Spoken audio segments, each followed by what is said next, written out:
Nah, kita perlu tahu dulu rumusnya. Dikatakan dalam kitab-kitab fikih itu wa aqallul haidhi yaumun wa lailatun. Sekurang-kurangnya masa haid itu sehari semalam. Nah, dalam tanda kutip sehari semalam itu 24 jam. Ya, wa aktsaruhu khamsata asyara yauman.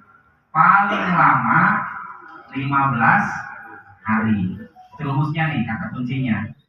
Umumnya perempuan haid itu 7 hari. Ada yang mengatakan 6, ada yang mengatakan 7. Oke ya, sampai sini paham? Nah, kemudian wa aqallut tuhri bainal haidotaini, paling sebentar masa suci antara dua siklus haid berapa? Khamsata asyara yauman, 15 hari. Nah, sekarang bagaimana kalau ada kasus ya, seorang perempuan hari ini keluar darah ya, terus keluar darahnya yang dia tahu hari ini 6 jam. Ya, biasanya perempuan ngecek, mohon maaf celana dalamnya tuh kalau keluar darah dia kalau pas mau buang air kecil gitu ya, oh masih ada darahnya ini gitu ya. Nah, diperkirakan tadi keluar darah jam sekian. Jadi memastikan masih keluar darah itu bildon dalam fikih itu, bukan bil yakin ya, bildon dengan dugaan ya. Oh hari ini keluar darah 6 jam, kemudian berhenti tuh, nggak keluar lagi. Hari kedua keluar lagi 4 jam. Nah, kita kan sudah menduga, karena kita menduga itu darah haid, makanya kita nggak sholat ya. Hari kedua 4 jam tuh. Hari ketiga keluar darah lagi 5 jam. Nah, kita akumulasi tuh, udah berapa jam berarti? 6 jam tambah 4 jam tambah 5 jam berarti 15 jam. Masuk hari keempat benar-benar bersih, nggak keluar darah. Nah, kita masih ragu tuh, jangan-jangan ini masih siklus haid. Hari kelima benar-benar bersih dan kita yakin, ini kayaknya udah bersih saya ya.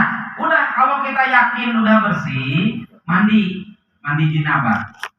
Ditunggu hari ke-6, hari ke-7 sampai hari ke-15, ternyata nggak keluar darah lagi ya, patokannya 15 hari. Berarti keluar darahnya baru berapa jam, Bu? Selama 15 hari itu baru 15 jam. Udah 24 jam belum? Belum. Berarti dari hari pertama yang kita duga itu haid sampai hari keempat ya, sampai hari ketiga itu sholatnya kudu kita qodhoin. Kenapa ini penting? Karena ini kaitannya sama sholat ya, kaitannya sama sholat. Jadi sekali lagi, kalau kita halangannya siklusnya sudah nggak teratur ya, dalam rentang 15 hari siklus haid itu berapa kali kita keluar dalam berapa jam. Kalau kurang dari 24 jam berarti itu bukan darah haid, darah istihadhah. Jadi nanti saat punya dugaan hari kelima kok udah bersih, saya udah mandi nih, hari ke-1 sampai hari ke-4 karena kita menduga lagi haid, nah itu kudu diqodhoin sholatnya ya. Terus kapan mengqodho waktu sholatnya? Waktu sholat itu mengqodho itu tidak ada batasan waktunya. Silahkan saja mengqodho sholat mah, mau kapan nih bagus ya. Cuma usahakan jangan di waktu-waktu yang diharamkan sholat, misalnya menjelang maghrib ya, atau waktu istiwa saat matahari persis di atas kepala kita atau menjelang zuhur, itu jangan ya. Tapi kalaupun kita mau memaksakan di situ nggak apa-apa ya, karena mengqodho sholat gitu ya. Jadi itu yang pertama. Kemudian yang kedua, bagaimana kalau misalnya halangannya lebih dari 15 hari keluar darahnya ya. Kalau keluar darahnya lebih dari 15 hari berturut-turut ya, misalnya dari hari pertama nih rutin tuh keluar darah, nggak sempat berhenti gitu, Bu ya. Nggak sempat berhenti itu bukan berarti darahnya ngalir terus. Ini ibu-ibu yang paham ya. Kan ada nih misalnya siklus saya itu udah 12 hari contoh nih, seorang perempuan haid di tanggal 21 November, ya. Kemudian tanggal 2 November berhenti. Berarti dia haidnya dari tanggal 21 sampai tanggal 1 November. Berapa lama tuh dia haid? 11 hari. Ya, karena bulan Oktober itu ada 31. Nah, tanggal 1 dia masih haid, tanggal 2 bersih tuh. Mandi dia.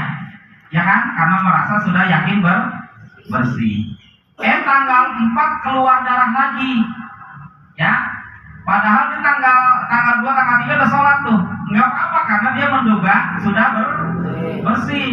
Ketika tanggal 4 masih keluar darah dan itu baru tanggal berapa tuh? Tadi kan sampai tanggal 1 11 hari. Tanggal 2 12, tanggal 3 13, tanggal 4 14. Berarti itu tanggal 4 masih siklus haid. Tanggal 5 masih siklus haid yang terakhir tuh. Begitu sudah tanggal 6, ya, tanggal 6 dia masih keluar darah. Nah, itu mah dia mandi di tanggal 6-nya mandi, ya. Karena yang keluar itu darahnya sudah bukan darah haid, tapi darah istihadhah. Ya, kemudian Ustaz bagaimana sholatnya? Udah wajib sholat, jangan ditinggal.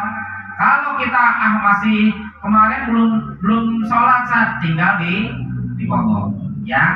Nah, cara sholatnya bagaimana orang yang punya darah istihadhah? Ini ada di dalam kitab Tuhfatul Muhtaj yang ditulis oleh Al-Imam Ibnu Hajar Al-Haytami. Caranya, setiap mau sholat itu kudu ganti dumpelnya, pempesnya, ya. Tuh. Ya, jadi setiap kali mau sholat maghrib, ganti dulu, bersihin dulu darahnya, ganti apanya? Pembalutnya gitu ya, ganti pembalutnya terus wudhu.